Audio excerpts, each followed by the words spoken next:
actually managed $7 million right there. And you've actually had a brand collaboration with Ajay and Kajol, right? So being around celebrities, young brand manager was very, very exciting. What's the difference between like a VC and an angel investor? Like how do they help a company? VCs come in as the first institutional check to value the company. So angels don't really value the company. Talking about stage, what was the initial investment? Like it was 16 lakhs, right? Yes, so stage was 16 lakhs. What are the key strategies that you actually learned while you were in angel investing? So one of the things we spoke about was diversification. So diversification by sector really helps. Second, I think Do you watch Shark Tank? I've watched it a couple of times, but I'm not a regular, viewer. Not much like you, and I'm sure you watch Shark Tank much more regularly. Sharks generally asked about the exit. Yeah. So, like, what is your thinking about the exit? I don't ask founders about giving us an exit. What is your success mantra? Success mantra is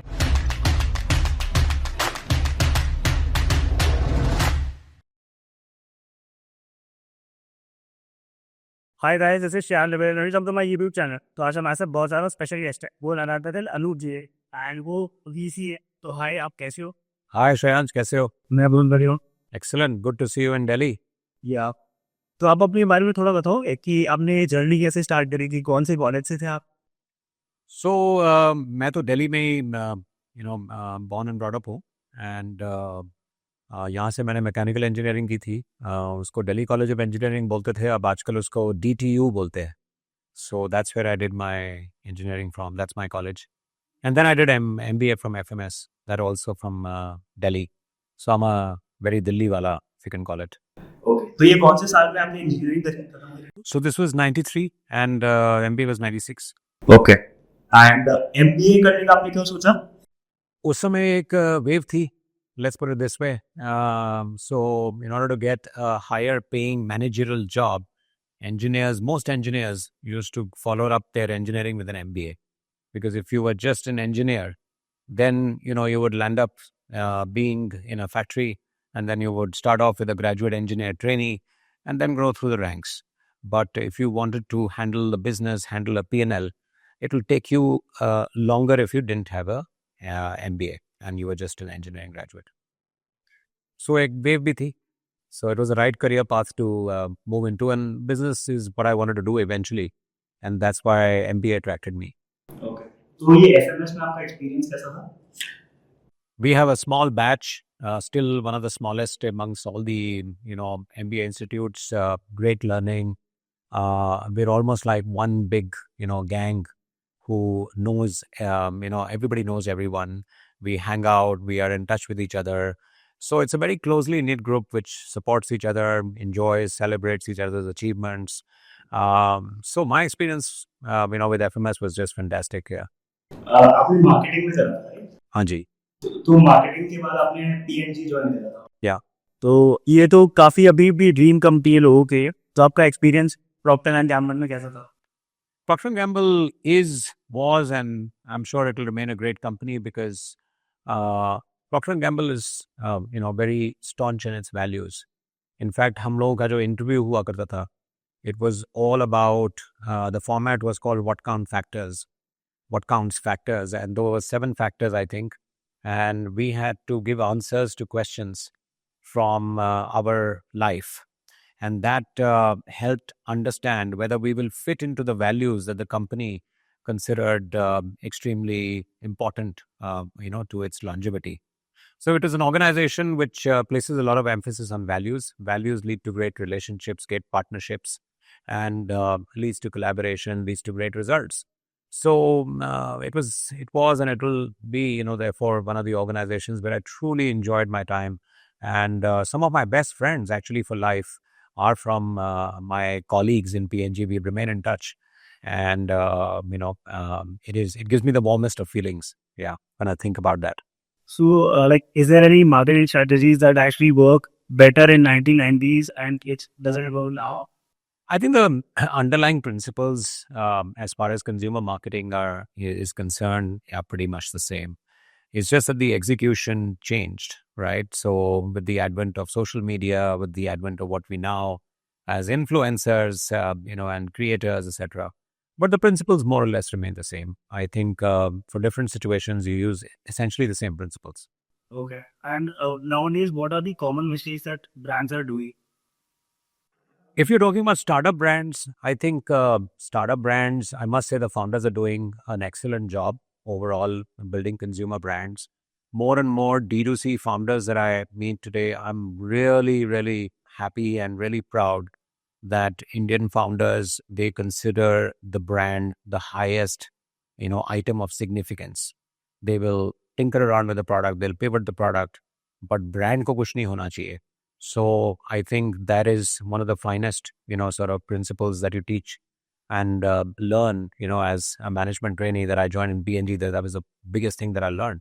That brand value is ultimately what is left behind, right? You can change products, you can launch new ones, you can fail, but consumers will forgive you and will welcome the next launch if the brand is in good health. Okay. तो Procter and Gamble जो आपने join करा था वो आप कब से कब तक थे? So I was there for close to 4 years. After MBA and for another 4 years. Yeah. Okay. And then why did you switch to a startup? Interesting. So I think that key of entrepreneurship was something inside me. And good you asked that question because I discovered that during that time. This was the first .com boom in the country. And this is the time when Yahoo, Hotmail, and Rediff.com and the portal that I, joined as a founding team member. I was one of the first 10 employees of the team, so I can call myself that, which is India.com was born. So I shifted to Bangalore. And even during that time, I think tech was, considered to be in Bangalore. And I had spent a good 2 years working in that era with a startup. So the reason why I wanted to join them was, there was a jasba, there was a passion to build something, to do some value creation. And I wanted to participate in that. And the people that I've met on the other side, Sunil, who was the CEO, and the entire management team, they seemed like such a fabulous bunch of people to work with. In fact, we are in touch even today. All of us, we meet with just the same warmth and those kind of bonds that you develop when you're building a startup together. Do shifton mein kaam karna, and when you're young and all of you are just bound by one passion. I think it creates the sort of camaraderie and relationships that last a lifetime, and they have. So that's quite precious, actually. It makes up your entire life, so fulfilling. Yeah. Got it. As you mentioned that India.com, the penetration on the internet was not that much. It was just about 3%. And how did that happen? Like, how were people reacting to that? I think it was, look, that was the desktop internet era. So consumers absolutely loved it. Everybody wanted to get an email. That was the era when corporates started to use an email. Before that, it was all fax and telephones and whatnot, and those things that Gen Z like you will not even think about. But it was, it was the advent at that point of time. Mobile phones had started off at that point of time in the country. So it was a great time. Still, smartphones hadn't come in. So cloud telephony and smartphones hadn't come in, but feature phones had come in. Nokia was used to be the company at that point of time. But internet was being experienced by all of us, and we were delighted as consumers. So it seemed like it was something which was going to balloon and grow very fast. And you were also orchestrated the powerful launch at Times of India after taste. So how did that happen? Because all the servers crashed at that day. I think you've done your research very well. I must compliment you for that. So this was a team effort. Look, and a lot of us worked on it. It wasn't just me. But yes, I was a brand manager, so I can take some credit for that. So this idea was, look, I think it was jointly developed between the creative agency, which got a far more creative license than anybody else, and they worked with the publication at that point in time, which was Times of India, and it was truly disruptive, like a startup should be, because Times of India hadn't changed its masthead for anyone. There was no concept called a power jacket. Today, as you get your morning newspaper every day, you don't get the headlines as the first page. You get the power jacket where the advertisement is there. But this was the first power jacket that India had seen. Okay. So I think that was a great opportunity that you got and you created some outcome out of that. Yeah. So, talking about your experience in Whirlpool, so like you actually managed $7 million right there, and you actually had a brand collaboration with Ajay and Kajol, right? So, would you like to tell a little bit about that? So, look, I joined as a category manager over there for the washing machines and microwave category, and I was managing, the product lineup, the P&L, working with sales, and preparing all the marketing materials, and owning the top line. Uh, so that was the work. When I got promoted in the organization, I was made the brand marketing head, and I used to report into the head of marketing. And one of the elements, the chief leading element of building brands at that point of time, and still maybe is, it was TV. So TV marketing was a lot about choosing the right brand ambassadors, and we chose Ajay and Kajol Devgan because they represented the new face of the young couples who were making decisions together while setting up a home. Previously, I guess it was seen as the choice of home appliances was largely led by women, and men would not be that participative or interested. And since less women were in the workforce, men would just help them in buying the product or negotiating the terms. But as times are evolving, the couple was participating in the household chores together. They were building and setting up the house together. It was no longer a joint family, it was a nuclear household more often than not, especially in the urban surroundings where these appliances were being bought.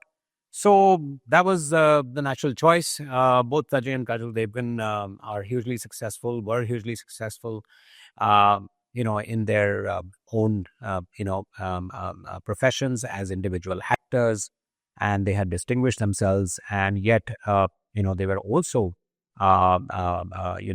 great as a couple as well. So it was not just one or the other. And nobody took a backseat in that sense. So they represented truly the face of a modern couple, which is what the brand wanted to associate with. So it was a great moment for me. So I used to coordinate, with their talent managers, and invite them over to our new launch conferences, press conferences, coordinate for shoots. I was there at the shoots myself. So being around celebrities, young brand manager was very, very exciting. Which year was this? This was 2004, 2005, yeah, 2000 up till 2007 or so, yeah. Okay. And then you also worked in Young Foods, right? Yes, so Yum Brands was my next stint. I worked in the company for about 7 years. Great company. I worked in two places. One, I was chief marketing officer for Pizza Hut in India. So my job as I entered, the organization was to turn the brand around. It took almost 4 to 5 years of deep research, and then conducting tests, aligning franchisees to turning the brand from a -12 to a +12%. Same store, sales growth. And as a celebration of that achievement, I was sent to Australia, and I spent 2 years over there doing pretty much the same thing. Pizza Hut over there had become a number three brand behind Domino's and Eagle Boys. When I left, we were back to from negative to positive, same store sales growth, and we were ahead of Eagle Boys. So we were number two at that point of time.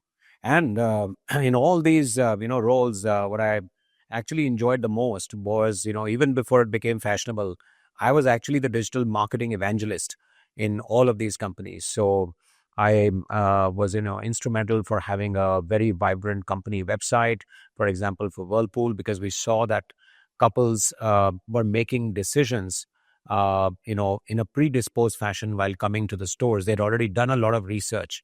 So the website of the company was the first port of information, and therefore it had to be a vibrant, place where they could find the products, they could see a 360-degree view, they could appreciate the colors.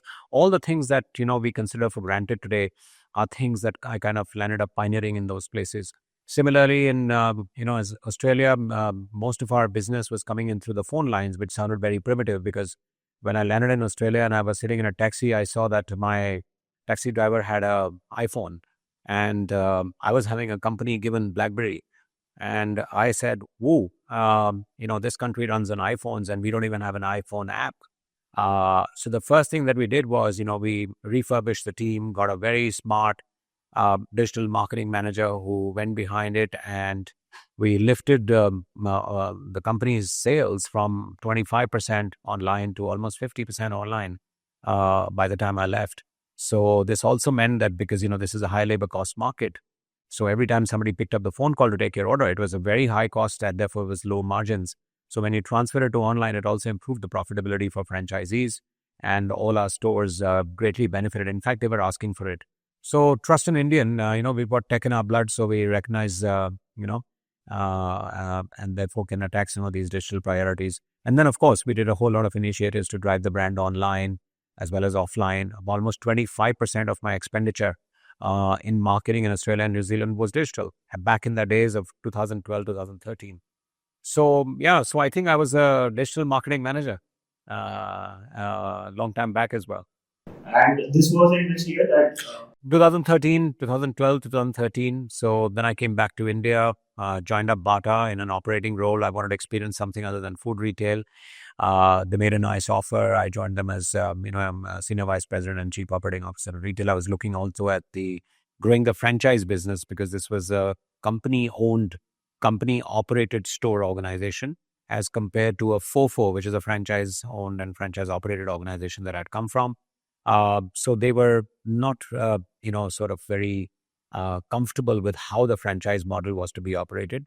And it was the best model, to be operated for increasing distribution into smaller towns and cities where, it was not possible to, get the kind of density of stores to afford company operations. So franchise operations made a lot of sense in some of these towns where the turnover was very small and it was a single store, one town kind of a thing. So I did all of that. Did product merchandising, design for all that, had an indirect workforce of about 1,000 people, traveled the length and breadth of the country, traveled in a train, traveled in a bus, traveled in a, car, and took all means of transport to reach my stores and connect with, all the store managers. It was a exhilarating experience. I don't think I've traveled so much in the country as I traveled about. And that gave me immense learnings, which I use even today. How small towns operate, how, tier 3 towns look like, what are the considerations over there.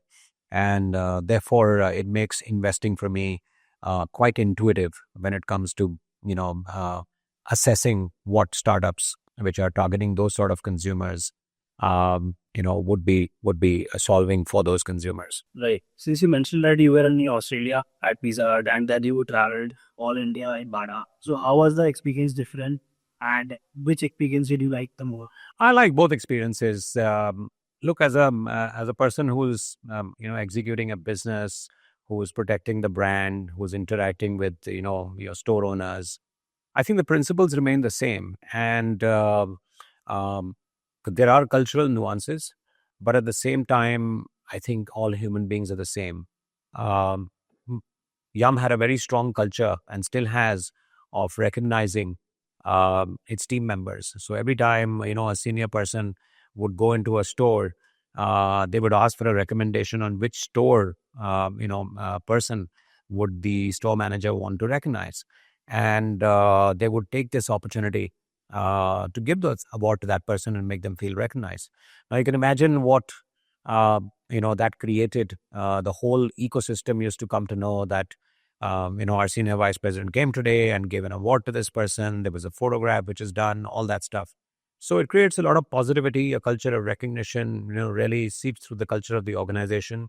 You recognize, the good in the other person, and therefore try and drive their strengths. So it's something that is truly special about the organization and about its culture.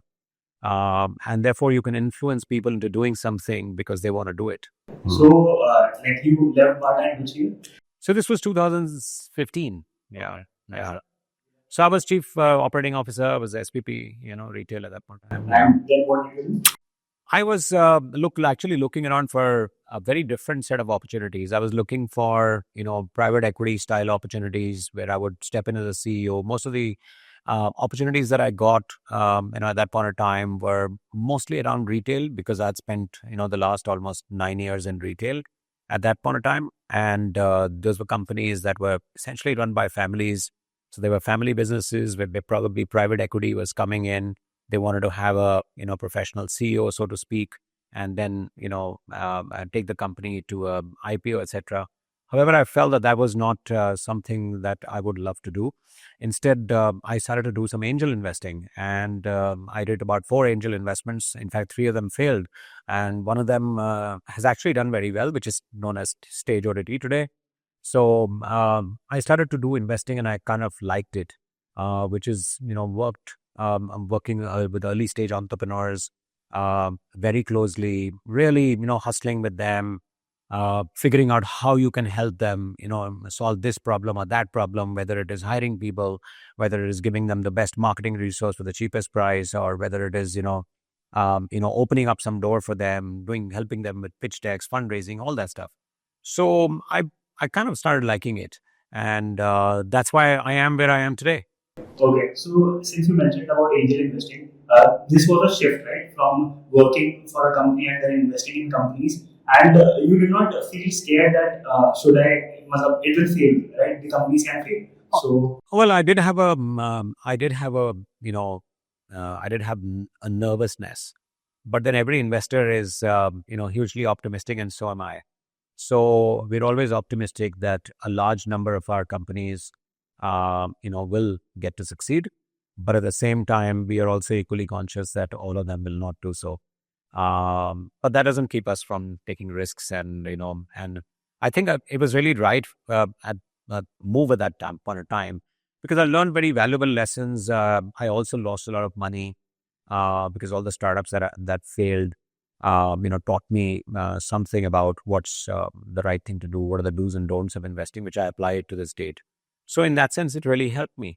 So it was absolutely the right thing to do. If I hadn't experienced that, the pain of losing your own money and making those mistakes, then I wouldn't be, as good as I am probably today. I would be worse than that.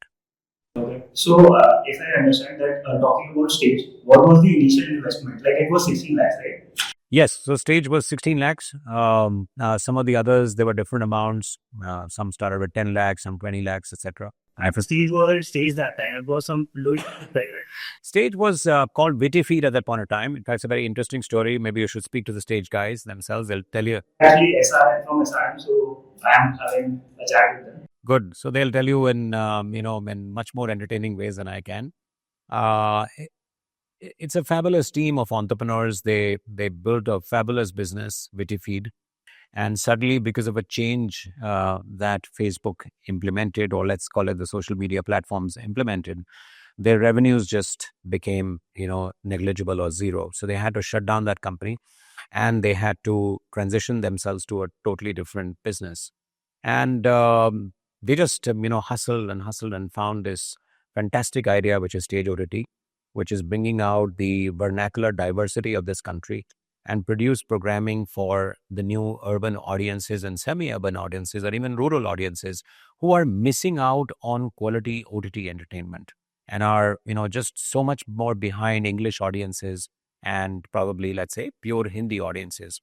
And India has no dearth of diversity in terms of dialects and languages. So why should anybody be behind when there is so much talent in the country?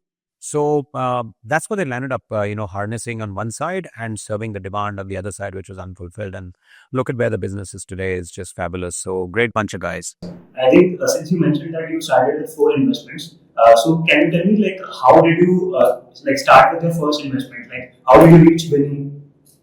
So the first investment was referred to me by a friend of mine, and he made me meet Vinay, and I instantly liked the idea. So my friend Vikram, actually, he and I worked in India.com back in the day, so there was great degree of trust. So you see, when you form networks, then they last you a long time, and that's how I connected. So that's how the sourcing strategy was. Okay. Yeah. So I think I have literally a lot about you and have read something about you. So I think you believe in diversifying the portfolios. So as an angel investor, did you diversify your portfolio? So I had 4 companies, but if you ask me honestly, did I diversify enough? No, I didn't. And that was my learning.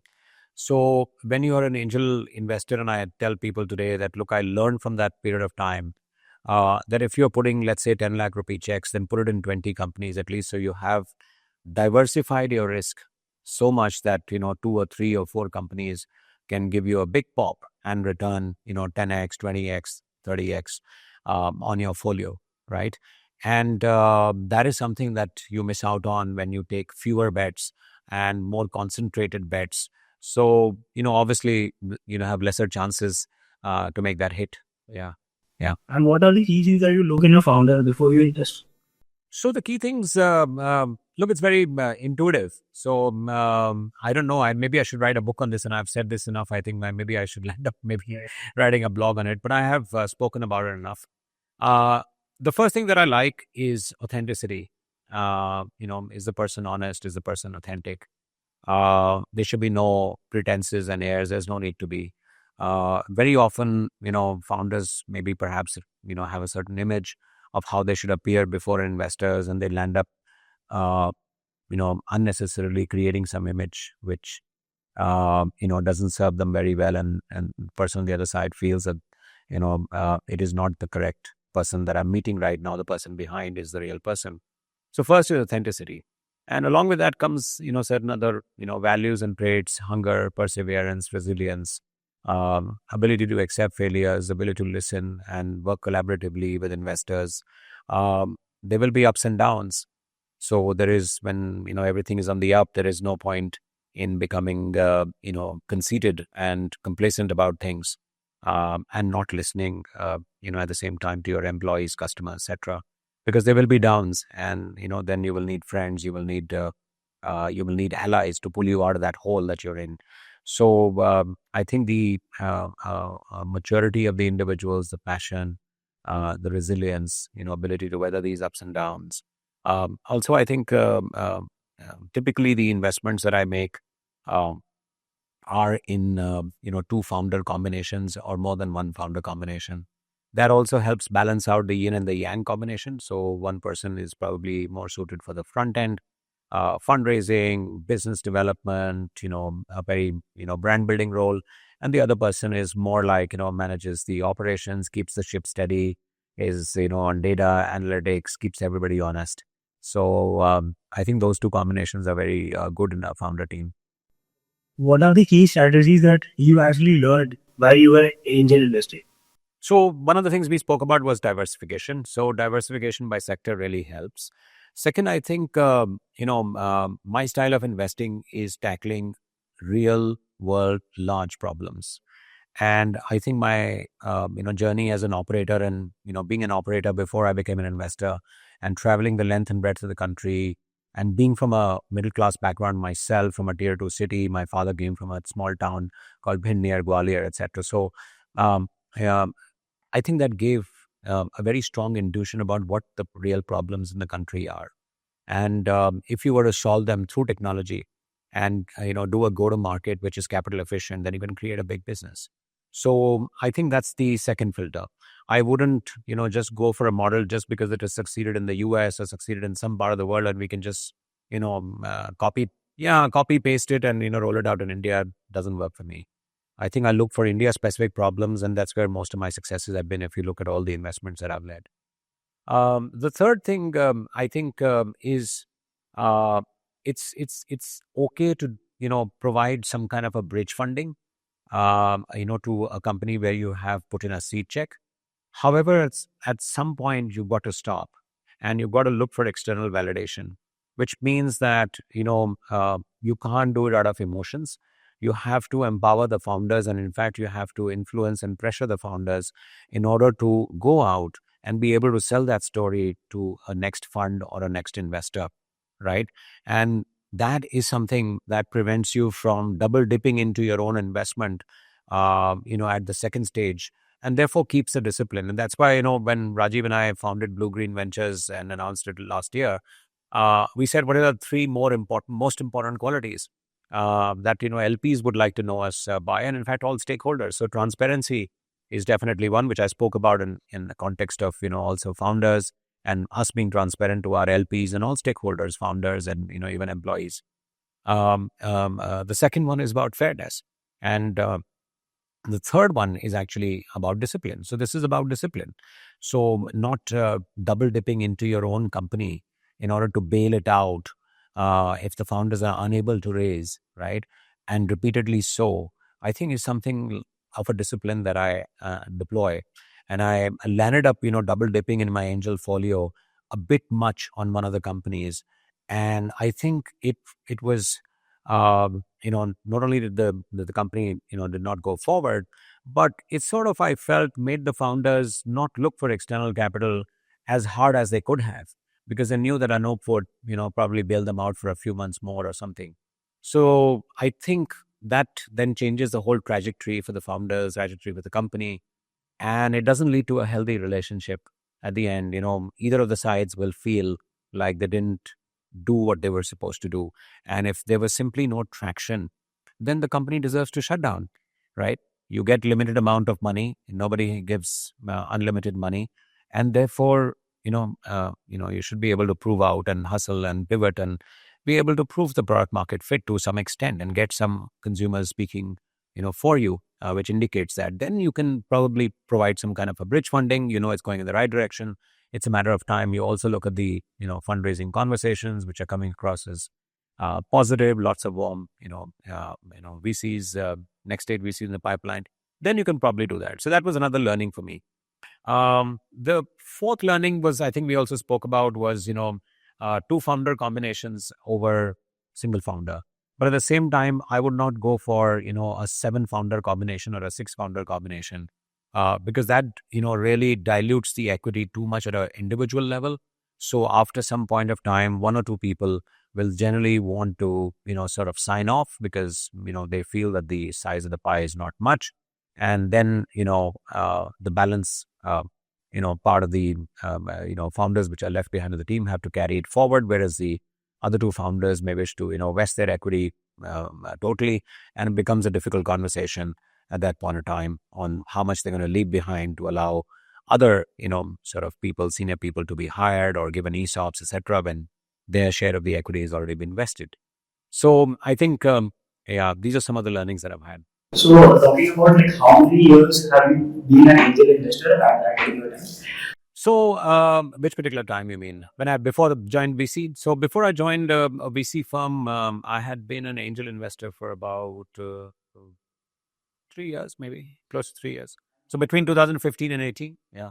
And how many companies have you invested in? So I, as an angel folio, probably about maybe 8 or 9 companies. Quite a few of them are from my, past, from my colleges. So DCE, alumni, for example, AdBrew. There is FMS alumni like Go Quick and Grip Invest. And sure enough, there is Stage and some of the others, few of them shut down. Balance in my VC career, I have, led investments in about 16 companies. Okay. Yeah. And then you joined a VC. Yeah. So, like, what's the difference between like a VC and an angel investor? Like, how do they help a company? So, suppose there's a company X, and if it gets funding from VC, and if it gets a funding from angel investor, how is it different? So at the pre-seed stage, when the founders are at an idea stage, and on the basis of a paper plan, perhaps on the basis of a few, conversations with consumers, that they are proposing to target and make that business, maybe a couple of tests that they have done with their own money. That is the kind of stage at which angels come in and provide them fuel to go out and build some traction and try and prove the, the theory and the thesis out. VCs come in as the first institutional check to value the company. So angels don't really value the company. They might usually come in on a safe note or what is called a convertible note. So it has some, floor and it has some cap, as they call it, with some, conditions for coming in early to trade off with the risk. But VCs come in to price the companies.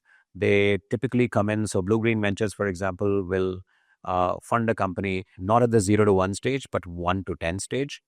And that's when you come in and price the company. It's called a seed check. So that, I think, is fundamentally different. Also, VCs then really work with the company in a very concerted fashion. The partners who lead the deals, they, are fully onto those companies, and they assist those companies in every possible way to make them successful. Angels may or may not do so. A couple of angels who might get associated with you at a very early stage, which are also often called, the lead angels, they might take a greater amount of interest But generally speaking, when you have 15 or 20 angels, it becomes very difficult to marshal support from all and everybody. And that's not the angel model in any case. Angel model is, you can imagine you have 20 or 30 or 40 investments. So it's very difficult to pay attention to just one company and try and make it successful.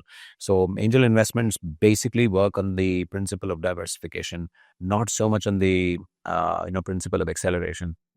So if in like a founder needs help, so does VC give good help or angel investors give help? Because there's a saying that VCs actually don't focus much on startups because they are investing and they forget because they have a diverse portfolio. Well, angels by definition also have a diverse folio. Their check sizes are smaller. They can be very patient because they don't have to return the fund except to themselves. VCs definitely are, interested in growth. They have to have an end of fund life, so they're impatient in that sense. But at least with me and Rajiv, and Blue Green Ventures, and if you see our past track record and ask our founders, uh, we have a history of working very closely with our founders and getting involved with them. In fact, a few of the founders, actually say that, look, we aren't just onboarding investors, we're onboarding co-founders. So we work like co-founders because we are past operators.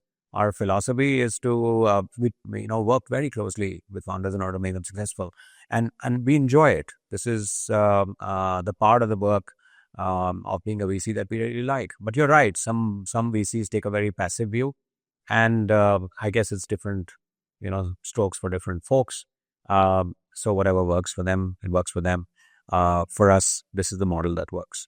I think you listed a lot of startups, and after 3 years, you thought that you should join a VC firm. So how did that happen? I was just expanding my, interest, which I had, seen, flower.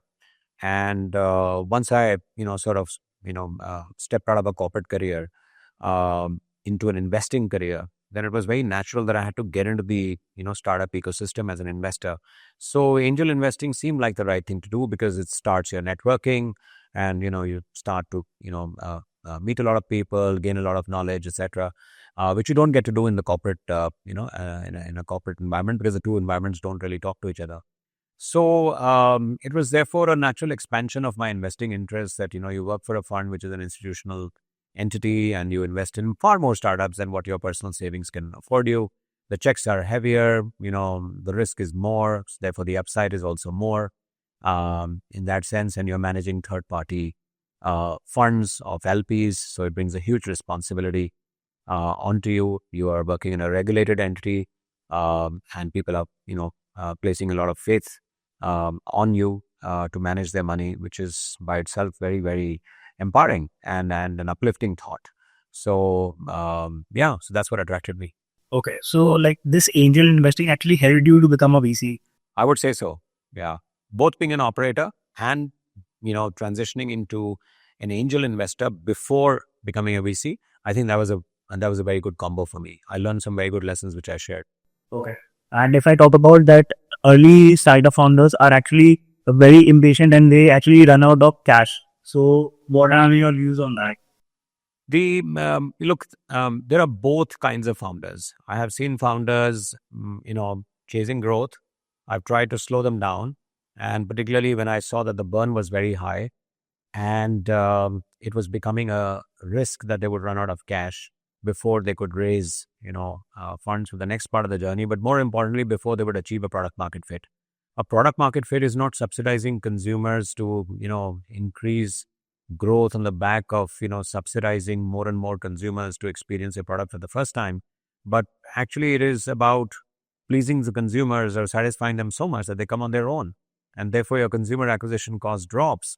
And therefore, if you're, doing that burn is going towards truly getting new consumers when you're fully confident that your model is working, your products are working, and therefore, the more consumers you're bringing, the more satisfied consumers are going to stay behind and continue to, grow that business and keep dropping the, cost of loyalty each and every time. But if you're getting the same consumer by burning money and subsidizing them, that doesn't really work. That means there's a fundamental flaw in the product.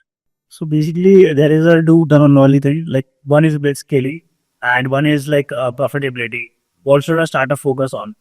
At the early stage, I think all these are terms from the Silicon Valley, and there have been books written, etc. Um, I think there was an era when chasing growth for the sake of growth was being propounded by VCs, as also being followed, therefore, by founders. And the more you grew, the more GMV you had, the more valuation you got. So therefore, you could raise more funds, and VCs at the next stage were far more excited, and therefore everyone was chasing that, and therefore the term blitzscaling. I think I would call it, I would not call it blitzscaling. I think that's an outcome of a great product, a great execution. I would just call it simply achieving product market fit. If you are achieving that product market fit, which means that consumers are willing to return on their own, asking for your product, feeling disappointed if they can't use your product because it's not available. Let's say if it's a physical product or if it's a service, they want to substitute something else and start using you. Classic example being AI. I'm sure all of us have stopped the use of search engines. I have stopped using search engines and I'm totally on AI, aren't you? So, which means that, AI has basically switched us off from what we used to use before for satisfying an information surge. And, that's like a great product. No wonder it's blitzscaling by itself. So, you don't need to force blitzscaling by using the capital that you've been given, but it's the power of the idea and the execution. Okay.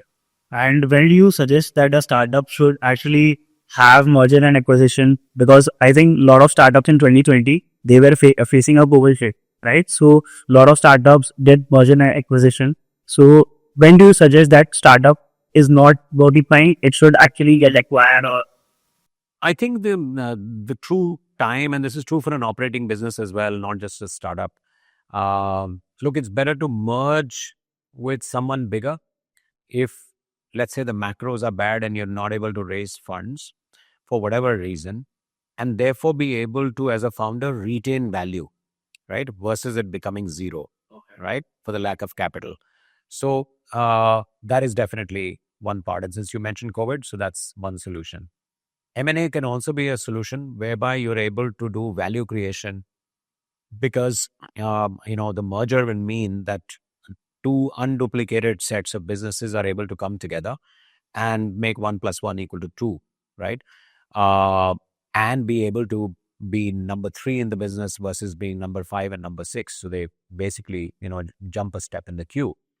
So there are various circumstances in which mergers and acquisitions can be hugely value creating or can be, value retaining.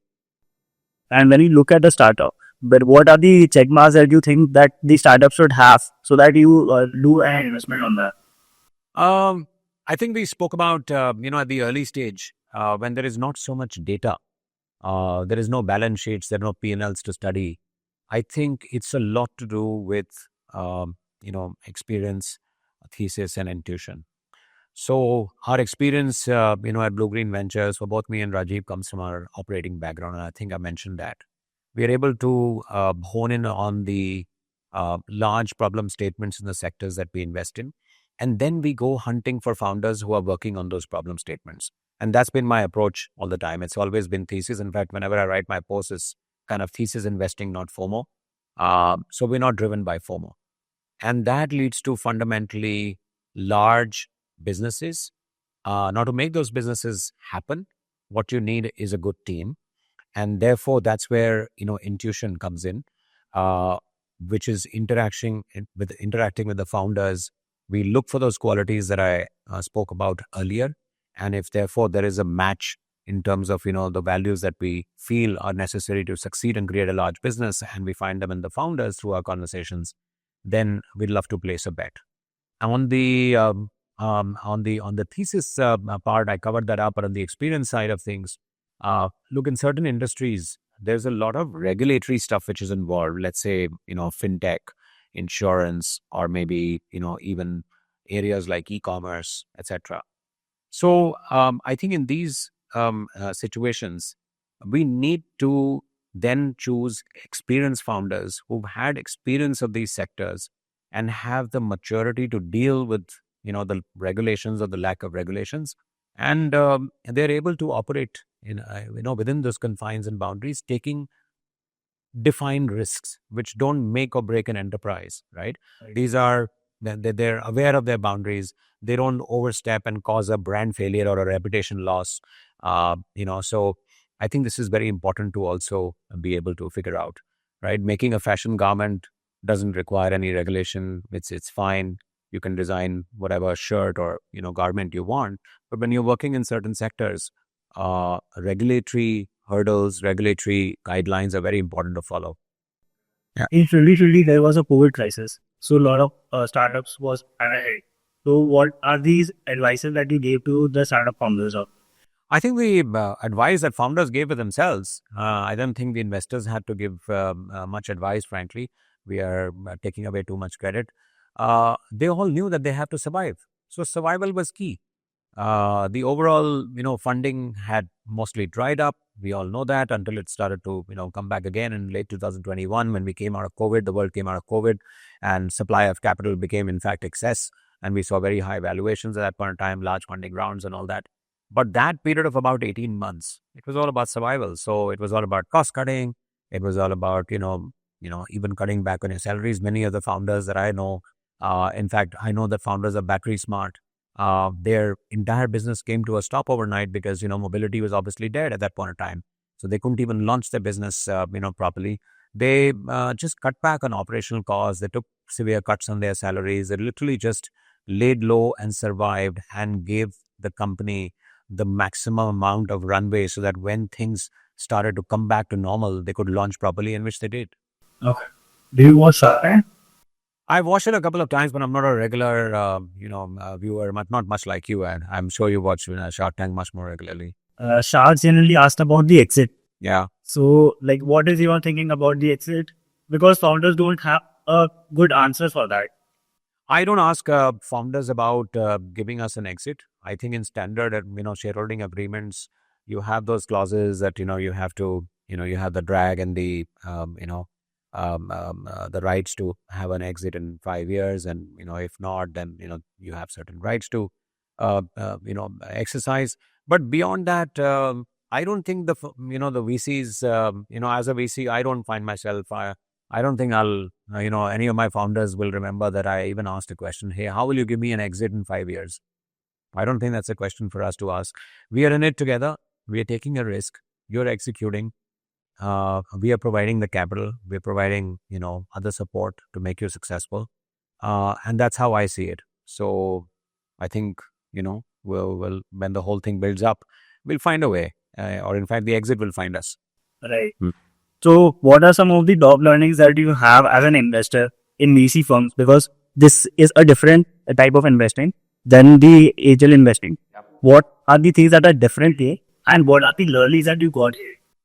VC firms, in fact, I've been writing in a series for LPs called the LP series. And, we recently been doing some posts as well, both me and Rajiv, talking about, things that LPs don't often do, diligence on. But ultimately, look, VC firms, it boils down to this. VC firms are all about human relationships. Human relationships will survive, thrive, or will not do so based on only one thing, which is a match in values. For us, the values of transparency, fairness, and discipline are very important towards all our respective stakeholders. I think wherever there is a mismatch in values that the firm may have, or whatever set of values they have, I think those firms are going to face problems of attrition, problems of reputational loss. They will see a lot of exit of senior people. They will be giving statements in media on how to explain it, forward and trying to convince everybody, but everybody sees through it. So it's basically about, the values, and you come to know whether there is opportunism, set in the VC firm relationships, or it's purely commercial and there is no other values, no human values at the back. So I think in terms of angel investing, you're really investing your own savings. You're really, investing, your own time and, in sourcing and exiting and all of that. It's a private journey. You don't have to answer anybody. But in the case of VC firms in the country, I'm not sure whether you know or many of your, followers know or even founders know. SEBI says that, for a AIF, which is a structure under which a VC fund is made, you only have to contribute 2.5% or 5 crore, whichever is lower. So imagine a 300 crore fund which has been raised, or a 500 crore fund which has been raised. The fund manager only has 5 crores in it as a requirement. So how much is 5 crores? It's just 1% of a 500 crore fund. So it's worse. It's a worse situation than a listed company.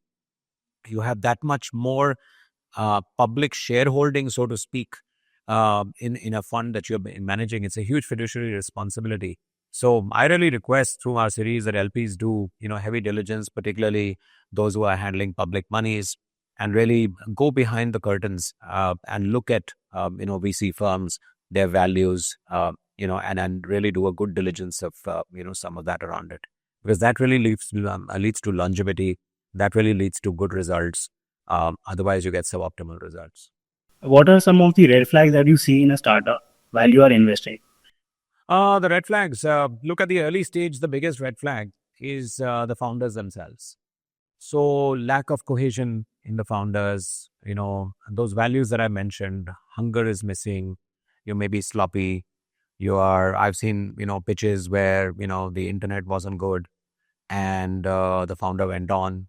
They were appearing very poorly prepared, and they were expecting us to sign 5 or 7 crores.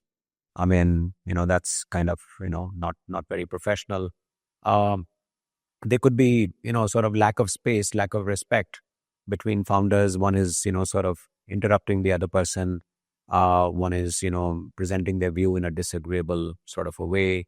I think these are all red flags. I mean, there would be a laundry list somewhere, but I'm sure these are some of the founder related red flags are the most important, I'm sure, for any early stage VC. Okay. So you have also invested in pre-IPO companies.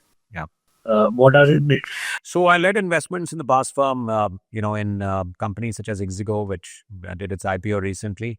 And Alok's, done a fabulous job of building a, true blue iconic company, and is also building now a great corporate brand with all the sorts of disclosures that he's bringing in. He's setting a new standard. There's MobiKwik. Again, the founders are simply great. Bipin and Upasna. They've been building this and actually pivoted it from a payment gateway company and a payment wallet company. They were seen as the number 2 payment wallet company, and they pivoted now to a full-fledged, financial services company for the gray collar, serving them with, tailored financial products. They went for an IPO. And there are a couple of more companies, which is Vedantu and Kardeko. And I'm sure there'll be plenty of companies in the folio that I have led earlier who will scale to an IPO in the coming years. And what are the key factors that you actually think before having an IPO, pre-IPO stage? I think, look, at this stage, there is no question of having or not having a product market fit. I think at this stage, it's all about efficiencies. So it's all about how efficiently are you marketing to hold your business and to grow your business. You're a mature brand out there, so you have competitors which are of equal size or larger. So what is your moat, and how are you able to efficiently execute in this market to retain your market share, right?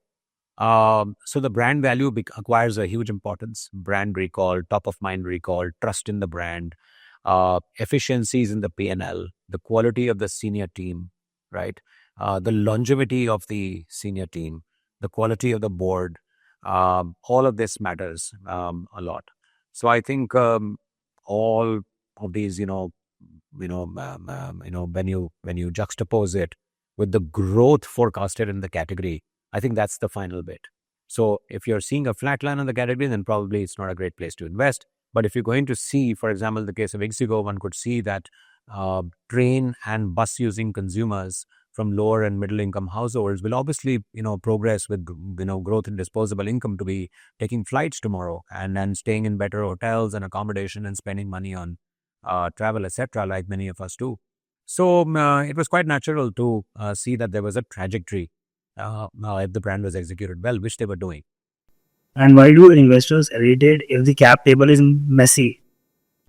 Look, I think I wrote a post about it today. When you're investing in a company, you have to look at the ownership, right? And it's very important. And in fact, it's very important for a VC firm as well. So I think what investors stay away from what do you call a messy, sort of a cap table is because they don't want the founder to be distracted uh, by a large number of investors to manage with different misaligned, rights that are, constantly sort of at conflict with each other. And and uh, and the investor, the institutional investor who comes in, therefore sees a lot of risk of founder time and sees a lot of risk to their time and therefore risk to the investment on basically resolving all these conflicts. So what you want is when you go there, you actually sign a fresh shareholding agreement. Since you're the incoming investor, most of the rights, the superseding rights belong to you. And therefore, it is in that sense, you're taking the highest risk, you're putting in the maximum amount of money, you're pricing the company as well. And there are, various benefits that we discuss in the call, which come to the founder. So all the other previous, angel investors, family and friends also, then they accept that, here is the rights are aligned with the risks, and our sort of needs and benefits are kind of taken care of because we received a markup. Our investment is de-risked now that a bigger investor has come in and put in more money. So obviously they will be having a vested interest in making the company succeed and getting a markup on their own investment. So I think it's happy days. But if there are already a lot of conflicts going on and people have veto rights and there won't be a board meeting, I saw some, I really liked a startup back then in a consumer space, and the founders came in and we looked at the shareholding agreement, and there was an angel investor who had taken a veto right. You couldn't have a board meeting without him. You couldn't approve any shareholding in the cap table without him. So we were unable to invest. We had to pass it because they couldn't bring that person to change his point of view even after we had entered as an investor. So that was crazy. He was just not allowing it. Okay. What are some of the good traits to become a VC? I think it's defined in the values. There is, first of all, the three values of transparency, fairness, and discipline. This is what leads to longevity in the firm. It leads to the best talent working for you, being rewarded in a fair and appropriate manner. And, their financial incentives are then, perfectly aligned with the interest of the LPs. So that is something that I think forms the bedrock of being a good VC firm, I would say, and that's why we've incorporated that for BlueGreen Ventures. Apart from that, I think we truly believe that the VC 2.0 term that we have espoused stands for a truly institutional firm where professionals such as Rajiv and me have come together, united by values. Right, we are not relatives who have started a firm as a family business, or it's not a single promoter firm with some dummy director trying to position an IC, of professional salaried partners out there to the LPs, but actually it is controlled by one or two people. I think that's something that we don't think is part of VC 2.0. Then also operator led. We feel that operators who have been part of startups, like both of us have been, Rajiv did a startup and, sold it to Cafe Coffee Day. I've been a part of a startup, and right at the early stage, first 10 employees. We talked about that earlier. So I think these are unique experiences. They stay with you for a lifetime. Founders respect you for being empathetic with them genuinely because, you've experienced that to yourself. So you're able to speak from first-hand experience rather than trying to second guess it. So I think all of these are kind of valuable, and of course, the good old skills of thesis, experience, and intuition all coming together along with these values, I think make a terrific combination. I think these are some of the great points. Like how to build a VC fund. How to build a VC fund is look, you need people. You need two GPs or three GPs, or you need to put a team together. I think it's a very people-led business. And Talking about GPs and LPs, could you tell us about it? so GPs are essentially the owners of the VC firm that manages the VC fund. As per SEBI, the fund has to be registered as a trust. Trust is a pass-through vehicle. It has a trustee, and there is a tri-party agreement between the limited partners or the investors, the GPs of the firm, which is the owners of the firm, the VC firm, and the trustee. So these three entities come together to form a operating VC fund. And talking about LPs. LPs is basically investors, the family offices, the institutions, the high net worth individuals who invest a minimum of 1 crore as per SEBI rules into the fund. Okay. If I want to start a VC fund, I have to give some exams. These days, there is definitely an exam, and that's really great because our firm cleared it, and then only the SEBI certification is granted. So yes, and it is pretty much prevalent in all the global markets. Even the US SEC has a similar certification that we have to undergo. In fact, you have to undergo recertification as well. Yeah. So, like, how is that important, and why do they have this term out there? So, Greenshoe basically means some sort of an extension. You think of it as an extension in a simple way. So, it means that there is an amount that you have forecasted, and there is an extension possible on top of that amount, up till which you have gained approval from the regulator in case you are oversubscribed. So, it's a minimum and max. Minimum and maximum. That's a good way to put it. It's a target corpus.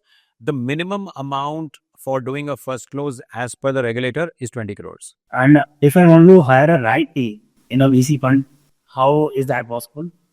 Well, the best VCs are found through networking. They're not found on the on